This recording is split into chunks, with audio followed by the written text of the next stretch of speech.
to put it that the plastic chairs were not thrown hard enough. But we can see damages. We've seen people get hurt. It's there, it's evident. There was violence. That is a conversation. Those are scenarios we should not witness moving forward. As Kenyans, we need to own our country. And this is why I keep saying we, the people, have the power.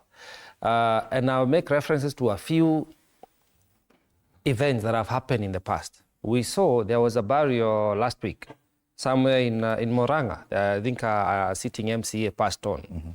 And the people decided we do not want to listen to the president's speech, neither the deputy president speech, the written condolence messages. Peacefully, you know, that's the kind of direction we should take. Then there was Moses Kuria. There is a place he went to church, and I think it's the same event. He wanted to speak further, and the people said, no, we don't want to have that kind of a conversation in this sitting. That is very much in order, that Kenyans need to own their event. If somebody comes to an event, and if the former deputy president went for the concert in Moranga this last weekend, and the owners of the event, regardless of who had funded the event, we don't care whether it was the government or the musicians themselves, but the organizers of the event decided you are not going to have audience here. That is okay. It was peaceful. That's the kind of conduct we should expect moving forward. That if somebody comes to an event, you do not want them to address you, just say no, they will walk out. There was no need for violence yesterday. If they did not want the former deputy president to speak, they would have done the same. When they should have waited when he gets the mic, either they walk out or they boo him. You know, that is much in order. But we must contain ourselves within the right of human dignity and the rule of law. Yes. What you do not want happen to you as an aspirant, we have all vied before, don't let it happen to your opponent.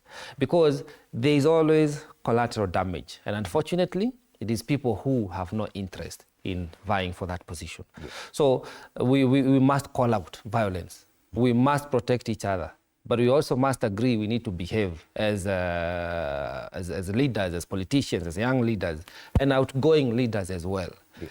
If, for instance, the former deputy president is really not able to organize his forums, because he may now want to think, which fora do I go to? Where do I go? And how do I engage people? He's also responsible for his own conduct. Everybody needs to take responsibility. He must have the intelligence to decipher how is the response, the reception going to be. If it was going to be hostile, like she opined, there were members of parliament there sitting and former. There was a sitting senator. The senator of Kiambu was sitting right next to the former deputy president. So this was not an accident. This is organized crime, in my opinion. And everyone needs to take responsibility. We must protect and say, no, it should not happen again. Okay. Finally, I like what Hans is saying.